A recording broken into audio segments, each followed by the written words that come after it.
So imagine this, your college professor gave you an essay to write with an indiscriminate amount of time to turn in at your leisure. As you notice all your classmates have recently turned in their essays, you finally decide to work on yours. You have formatted, edited, and revised the final draft, so it's ready to be turned in. Only as you're about to, the professor calls out and says, yeah, it's due in the next 3 days, and anyone who's waited this long has to write it about this instead. And that's how I made a video for the prediction, and then Konami released the list as I'm writing this. So welcome to my mini-meta metaphor on the May 2022 ban list.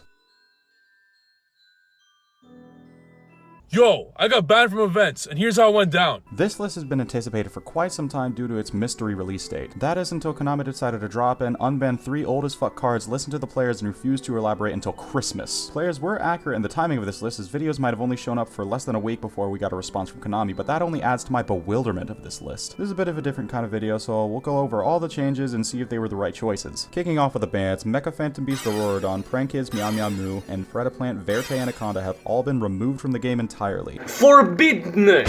Forbidden! No, you can't play it, it's gone! Oh boy, are we starting off with a banger of a list. Auroradon with the star of most synchro engines, as any card that could make a Halka Fibrax on its own could make this and go into a Borreload Savage and another synchro like Herald of the Arclight or even Baronne de Fleur, with the right setup. On top of that, people would also have something to fall back on like the Adventure engine. That's really all the game has become right now. If your deck can't fit DPE or Adventure, you better have a way to out it, or most likely you've already lost. This is just a sign of the first engine today to run out of gas. Meow Meow is something that I covered a couple vids back, and it's no surprise that it ended up here. One card starters are not exactly healthy for the game if you're playing as solid as Prank Kids. The person who won YCS Charlotte played Prank Kids list with the Adventure and DPE engines by cutting down his starters to 2 each, and that's still 1/4 of the deck. This cat has had plenty of time in the spotlight. It's time for the spray bottle.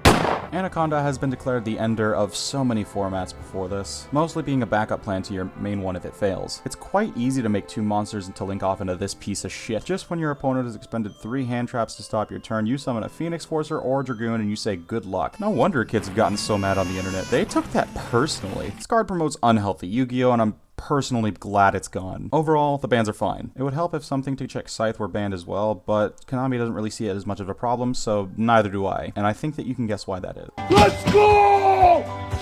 For the cards now part of a singularity, we have Jet Synchron, Performapal Monkey Board, Red Rose Dragon, Yatagarasu,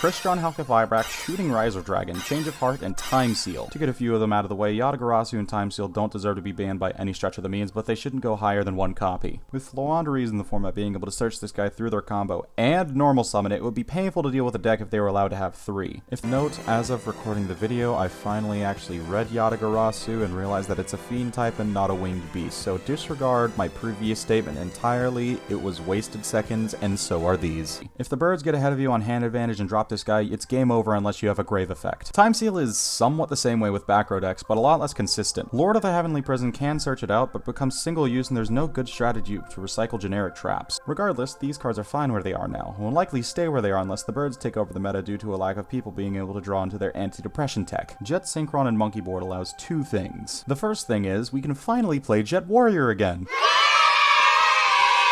And the second...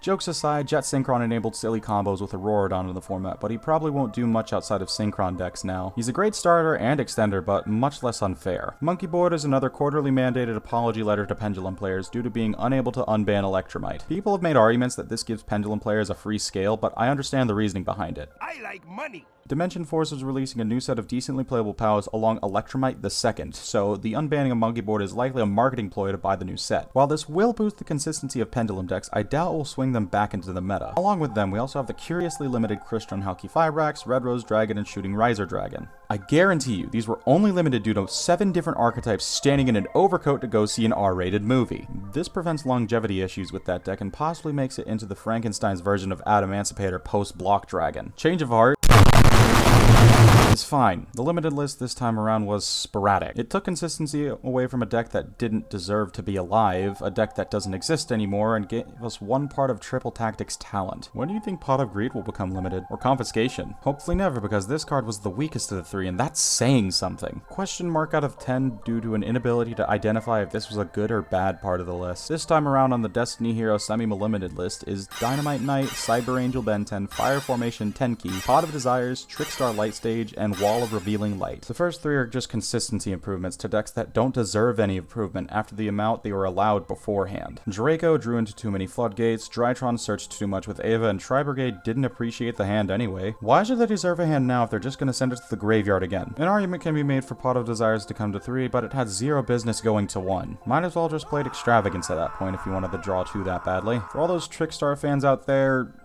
I have nothing to say. I have a grudge against this deck ever since I downloaded Master Duel when trying to pull from Marincess cards and got 2 Prismatic Light Stages and 1 Foxglove Witch. You know what? I'm gonna say it. I don't care you broke your elbow, Trickstar. It doesn't change what you did. You cheated on Sky Striker with Orchist. Since Mermaid's been gone for years, it still doesn't make sense to me now that Light Stage is just now going to 2. Wall of Revealing Light.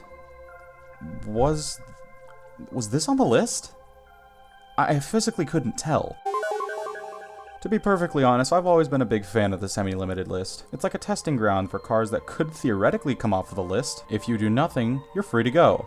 If you do something, back to the bulk with you.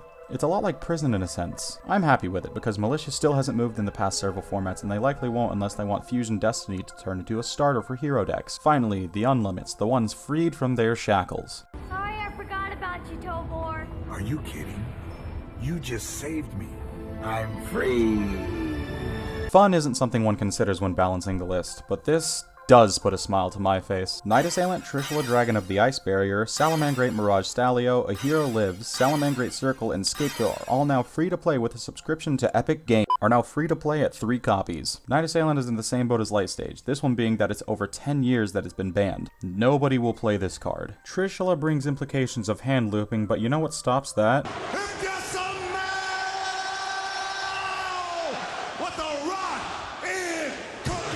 Mirage Stalio doesn't even need to be at 3 for people to play it. People play it at 1 and this does virtually nothing. However, consistency boosts to Hero and Salamangrate are greatly appreciated. It's good to see that these decks have more consistency without making them busted. Except the only time Hero was busted was during Edison format. I'm pretty sure Diva Hero was a next generation Edison deck. Scapegoat to 3 is funny because it can prevent UCD from making multiple attacks. If you want to see the mental state of a Dino player break, activate Scapegoat whenever their ultimate conductor Tyranno is attacking. I'm pretty sure the result of this is going to be something akin to Tyler 1. The unlimited list is also fine. The majority of them deserve to come off the list aside from Hamloopnik synchro shit. I don't see any of them making a large impact on the meta since the top decks at the time are Therion branded adventures, so I guess the meta down the road is TBA. As a whole, to me, this list is on the more unique side if we ignore the limited section being essentially a marketing ploy. With the next list not arriving until Christmas, the meta will likely be unchanging as we've never seen decks with this amount of insurance to protect their combos. On that note, why Christmas? Shouldn't there be some sort of late summer or fall ban list before that to check power of decks like this? While they are relatively new, if your deck isn't playing them, you should just extend your forearm out to the opponent, not say good game, but rather give them an apology for having to spend $500 on cardboard. And that's also where we come to the issue of the marketing side. If you avoid the problem cards of the meta and turn that meta to a $300 minimum buy-in, you're likely to drive out new players. This isn't a ban list issue, but more of an issue with the format not helped by the ban list. Several decks have been improved due to the list with their most powerful support cards back, but they haven't been meta since at least 2019. So Konami, when you think long and hard about your next ban list choices, take it all in, take all of the meta in, and ban it. Watch what happens when people outraged at the cards they spent hundreds on are now rendered useless. However, you could always leave it alone, but then that lowers your profits from budget players even more. You see what you did? That's right. Power creep?